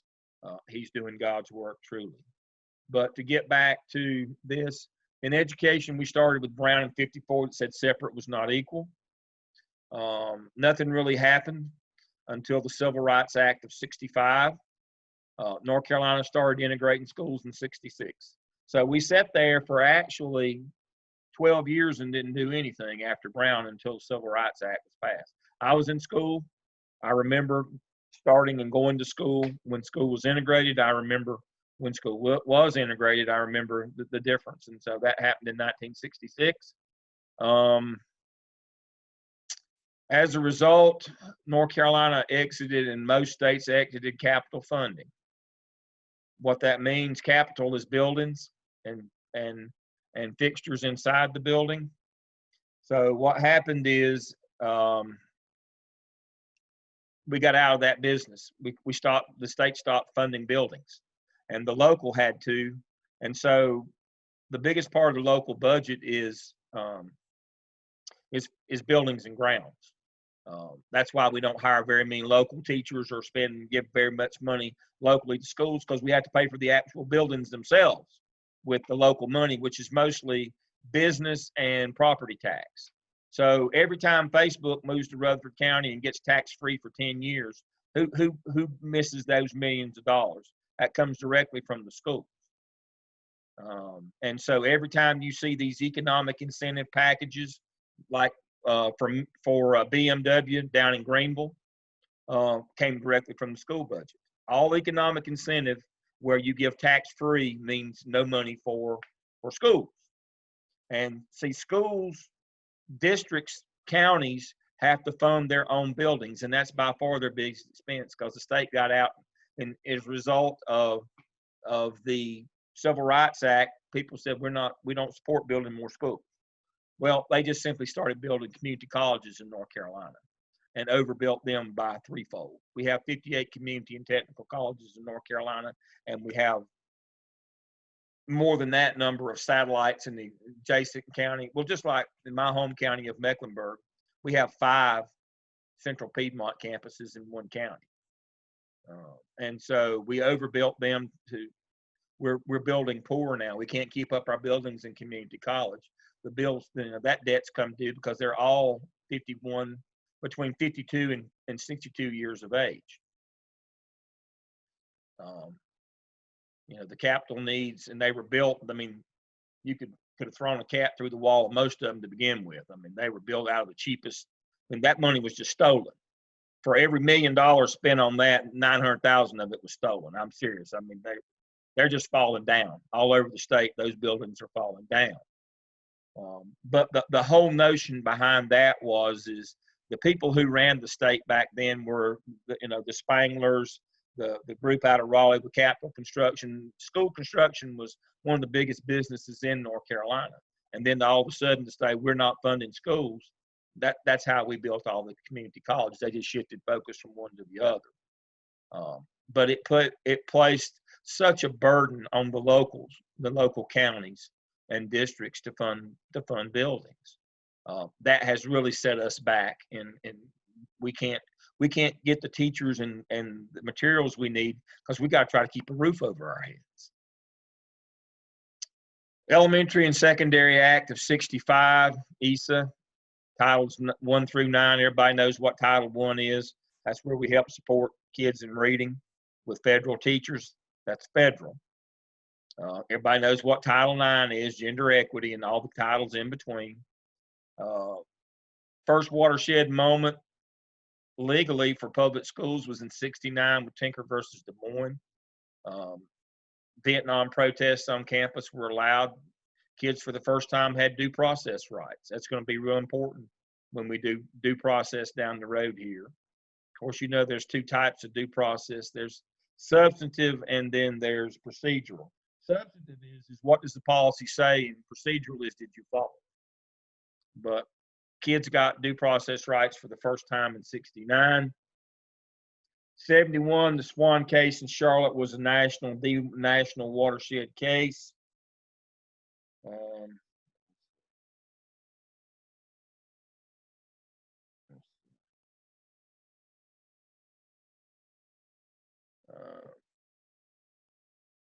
And so Swan 71 said that, you had to use busing to integrate schools. It lasted for 30 years until Capuchon lawsuit in 2001 when it was ruled unitary. Anybody know who what's his name? Wayne Cenac. I think he's on HBO. He has a show. He did a show on this, a national show on the Swan case. And then the white parents complained, and 30 years later, they stopped it. No more busing.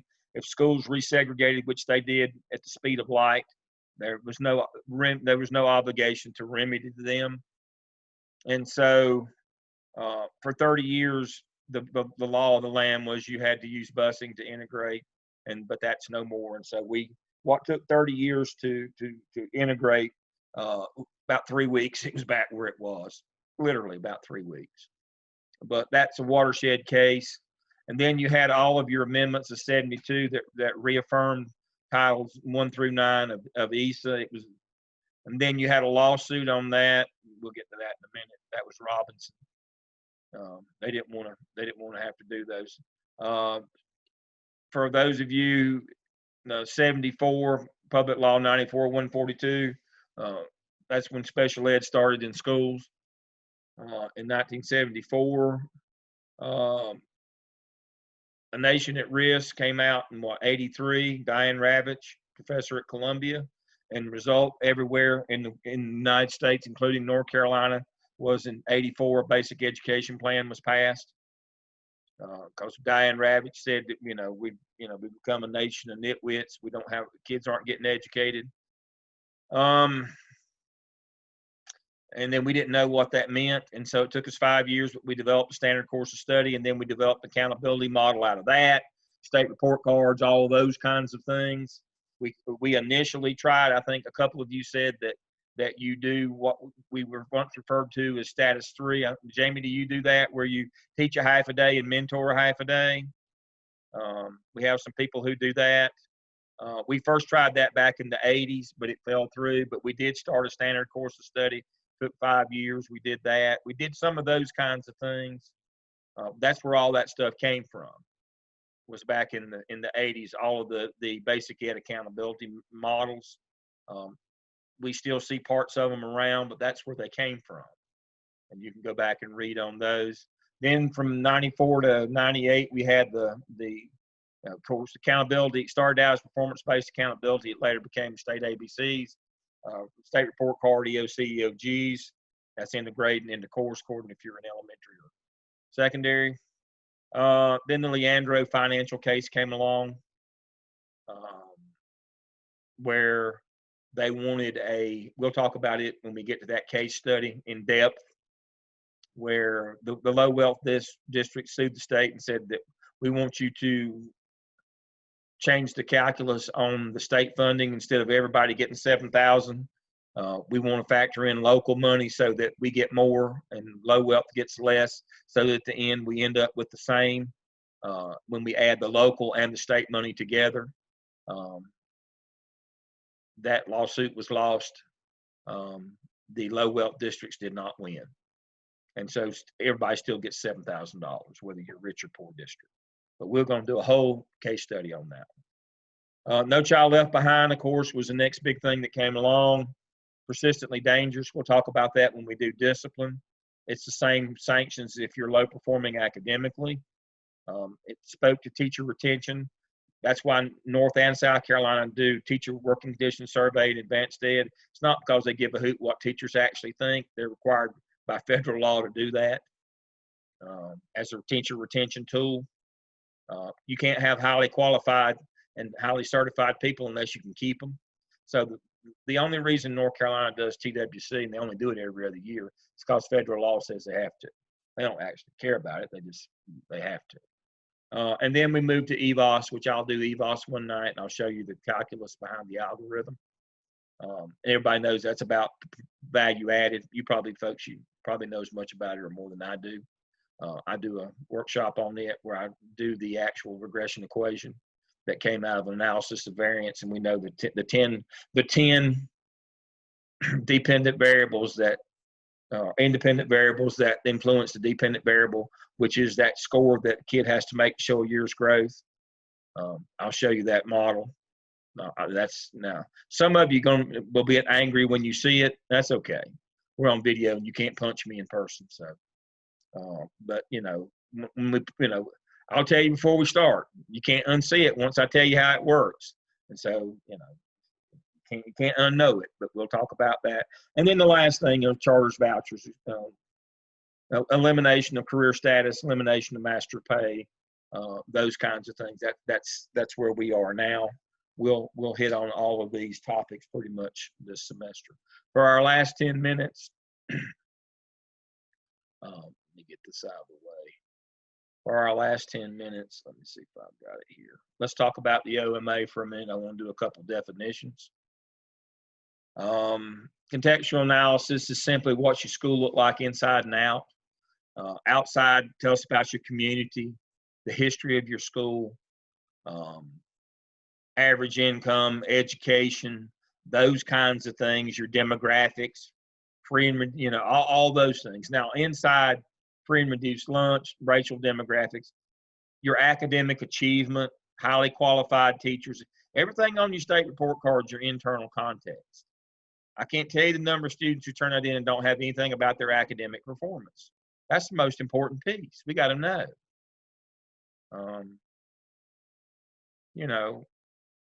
That would be like trying to figure out the size of a dog just by looking at his doghouse rather than weighing him.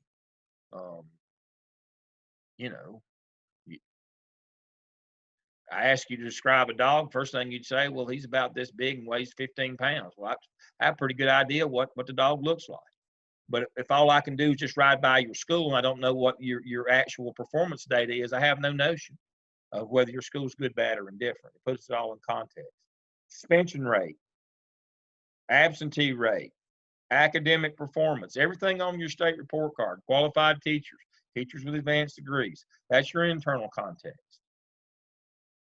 So make sure you understand that. So when you get to OMA task 1,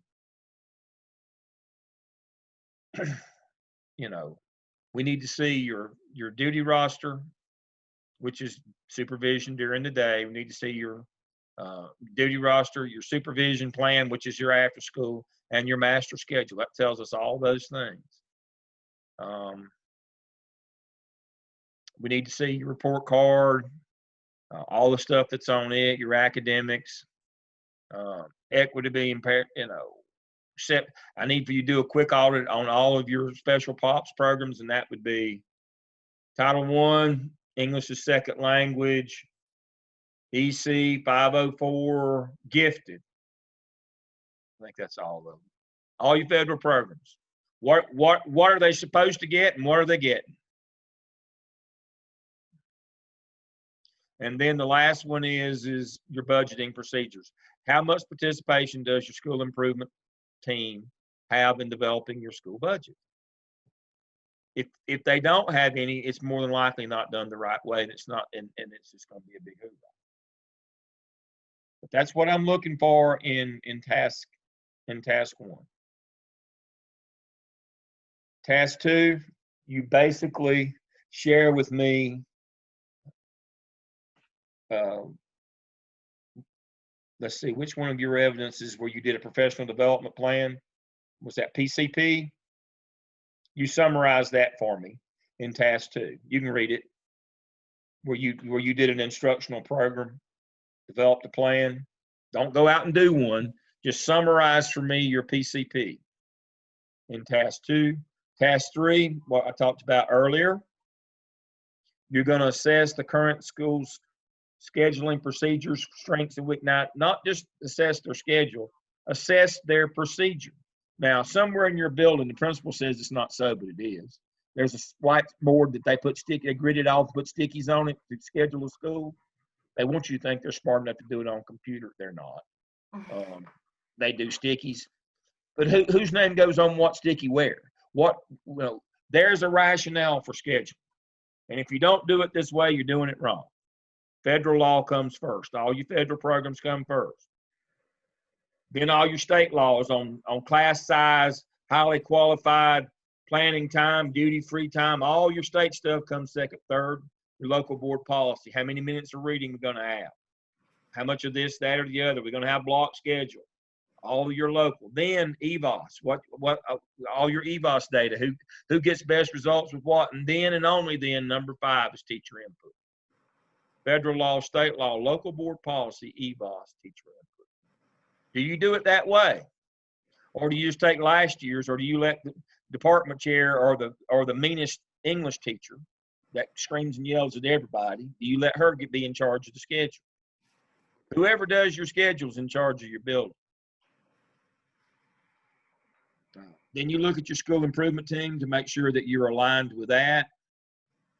You look at all your, again, that's what the 5 things. And then what you're going to do is either make a draft, either make a revised draft of your current schedule or a new schedule. Probably easier just to do a revised draft. And then tell us why you did it. And then you do your reflective competencies at the end. So you get a break pretty much on task 2. Task 1 is a data dump, a lot of stuff out there. But you're going to be surprised how much you're going to learn about your school that you didn't know. Number 2, you just summarize where you did an instructional program, kind of like a professional development plan. You just summarize it. I think is it PNP or PCP? Was it PLP? PLP, there you go. I knew it was one of them P's. PLP. Just summarize what you did in that. You can read the directions. Y'all are smart people. All right. And then make sure that you're following the rationale. Federal law, state law, board policy, local board policy, EVOS, teacher input. Is that how you start and build your master schedule?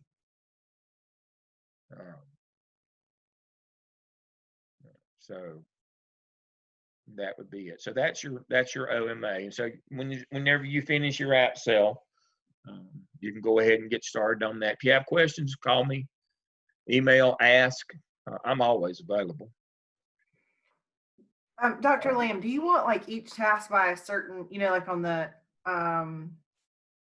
schedule, like you want each task by the week it's listed on there, or no, just as we finish? Y'all aren't doing peer review anyway.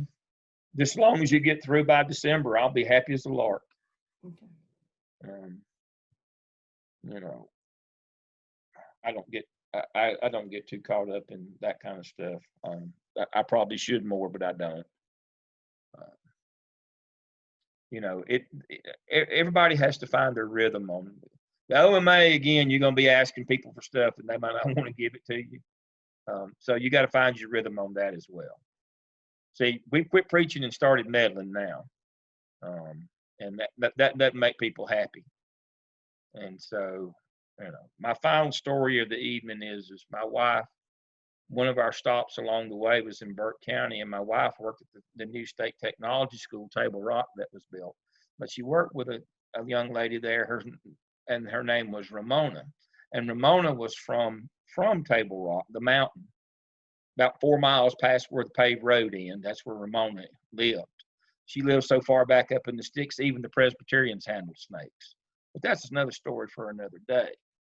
But the whole notion here is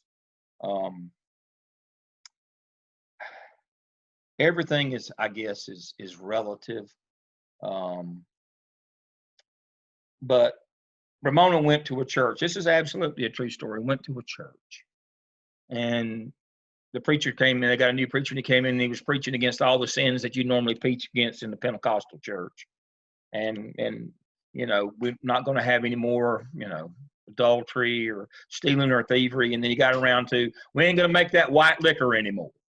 and said that a hush fell over the crowd. So they'd been amening him all sermon until he got to that. So, finally, the chairman of the deacons stood up and said, "Preacher said you quit preaching now, and now you're meddling. You know, you're getting too close to home here. This is how we do business," kind of thing. But it's all relative. That same thing happens in school districts. They are all supportive and love and wonderful until you ask for something they don't want to give up. And then now you quit preaching and now you're meddling. And you have to find that balance. It's different in every district, everywhere. Don't aggravate people. Don't bulldoze people. Don't create enemies you don't have to. Everything is relative. Some of you will breeze right through these things because the stuff will be right there and your principal couldn't be more helpful. Other of you, when they see you coming now, when you turn in the parking lot, they're running to the other end of the building, trying to hide. It's all relative. But please remember that nothing else. Like Ramona, you know, when the preacher started preaching about white liquor, you know, which was a part of their culture, you quit preaching and now you're meddling. Well, when you ask for budget in some places, or you want to see their suspension totals, or you want to see how, you know, the fundraising money was spent, or, you know, any number of things, you're going to hit a nerve. You quit preaching and now you're meddling. So be careful, tread lightly. I'm grown. You don't have to make me happy every day. I'm pretty, I'm pretty self-contained, or need to be. I'm okay. But this is about your learning and about figuring things out and weaving your way through the landmine, the micro-political issues that you have. So don't be influenced by some artificial deadline, or when people slam the door in your face, don't go run and punch them. Just be polite and move on, because that happens. All right, it was a lot of set and get tonight, and I apologize for that, but we have to get a certain amount of this covered. Next week, let's see where we are next week for our next week's activities. Share screen and go back to that.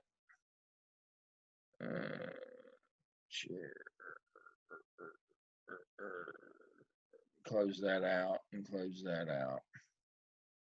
And so, now you can do it. All right, so we're doing human resources next week. This one shouldn't take too long.